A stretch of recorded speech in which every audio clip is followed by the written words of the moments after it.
Услышав нас и днем, и ночью, вы отложите все дела. Включите нас чуть-чуть погромче, в прямом эфире новостя. Вокруг микрофона Макар Марковкин и Степан Сундуков. Здрасте. Никому ни за что не мстя, передаем последние новости.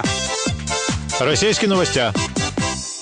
Правительство России запланировало создание специального проекта по развитию моногородов в социальной сети ВКонтакте. А что, правильно? Лучше в московском кабинете сидеть и через интернет моногорода развивать, чем до них доехать и в глаза людям посмотреть. Обучение специалистов для этого проекта будет происходить в Московской школе управления Сколково. Понятно. То есть ни специалистов, ни бюджетных денег мы с вами не увидим.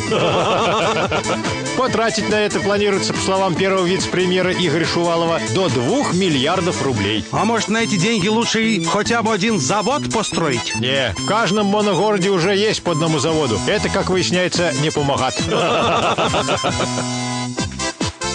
Зарубежные новости. Власти Швейцарии планируют обсудить инициативу, согласно которой каждый гражданин страны ежемесячно будет получать около 2250 евро, независимо от того, работает он или нет. В принципе, ежели и это не поможет, деньгами еще можно топить печки.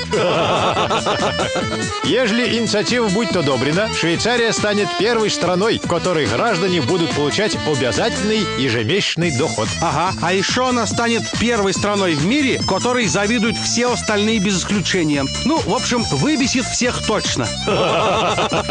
Инициатива основана на результатах опроса, согласно которому большинство жителей страны продолжит работать, несмотря на наличие дополнительного дохода. Подождите, а не может быть, что швейцарцы просто схитрили, чтобы выбить деньги от государства? Нет, конечно. Они еще не такие развитые, как россияне.